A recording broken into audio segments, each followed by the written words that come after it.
doing some testing tonight. I'm doing a front mount intercooler install from ARM on Caesar's 2010 335i. It's an M54 car, LCI. It has no modifications aside from InGen dual InGen air intake, and the tune is currently running the MHD Flash Stage 1 91 octane map. So we won't be making any changes to the maps before and after. We just set our baseline. He went out and did 3 data logging pulls, and so looking at the logs here, the main things that we're looking for is intake air temperature changes throughout the pulls, and we're going to be comparing the stock front mount intercooler to the ARM 5-inch. And so looking at the data logs here, on the first pull you'll see that it starts out at 113 degrees IAT, which is quite a bit more than the ambient temperature. It's about 75 degrees and pretty humid outside tonight. So by the end of that first pull, the IATs have gone all the way up to 151 degrees. On the second pull, we're starting again at 115 and we're going up to 144.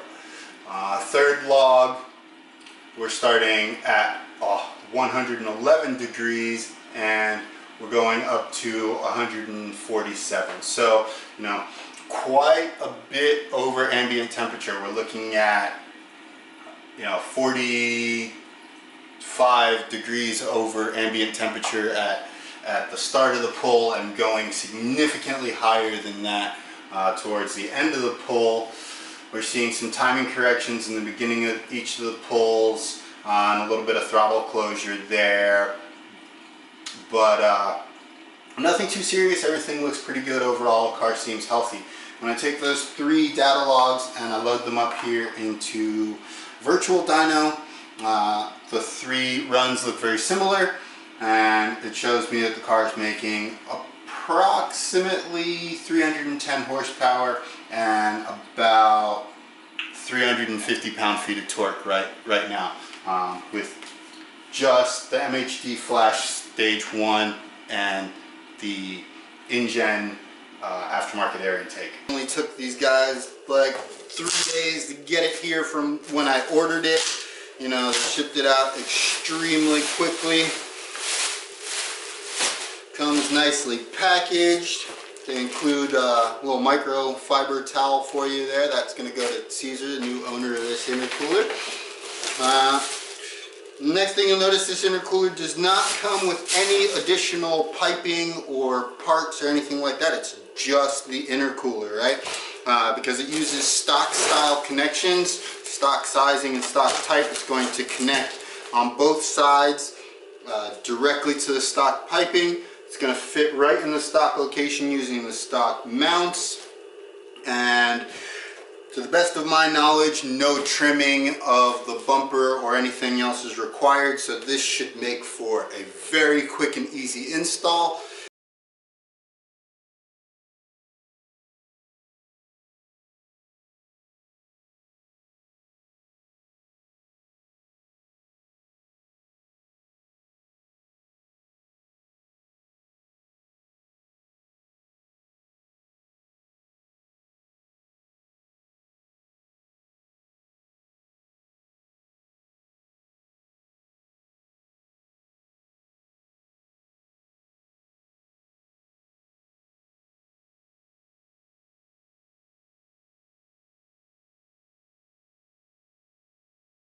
Alright, so that didn't even take a half hour, including lifting and lowering the car.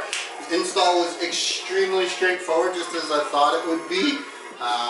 You literally only need an 8mm socket to remove the under tray, a small flathead screwdriver to pull the C-clips on the hose connections, and a T25 Torx to remove the 2 bolts that hold the intercooler in.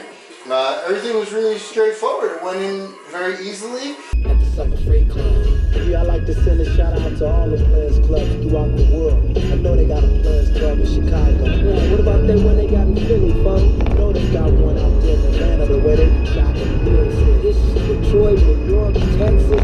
Yeah, but we gonna move on down to these players clubs. It works, right? Right away, you immediately see a huge difference in the IATs. This is the third pole in the second section after the intercooler install. You see that the IATs are starting at 91 degrees and they're finishing at 106. So, you know, huge difference, 25 degrees over ambient, which is, you know, much more efficient and only going up to a lower temperature than he was starting at the poles before. And they're also noticing that boost is staying on target, much closer to target. It seems more easily. The wastegate duty cycles have dropped slightly. AFRs have leaned out. You know, I think it's all safe and it all looks like it's running really well still, but I'm interested to see what the logs look like with the map that's designed for the front mount intercooler. You're still seeing the throttle pull, but I actually realized that Caesar might have had the traction control on when he was doing those pulls. So the throttle position correction and some of the timing corrections that I mentioned earlier in the first pulls and that we're seeing here in these pulls might be coming from the DTC, the traction control. And so the next question is, are we, you know, seeing horsepower gains? Well, Virtual Dyno is showing about, you know, 5 horsepower gain and pretty similar torque numbers to the previous pulls. You know, maybe 5 to 7 pound-feet higher than in the other pulls. After the install, you're seeing starting out at 88 degrees, you know, maxing out at 100. So staying significantly cooler than the stock intercooler. You know, in the second pull, starting out at 95, so it's recovering back down to 20 degrees above ambient temperature between pulls, and then only rising 13 degrees across the second pull. So they are an intercooler. It fits, it installs extremely easily, and it works. It does what it's supposed to do. I want to see what the logs look like with the map that's adjusted for the front mount intercooler. Good night.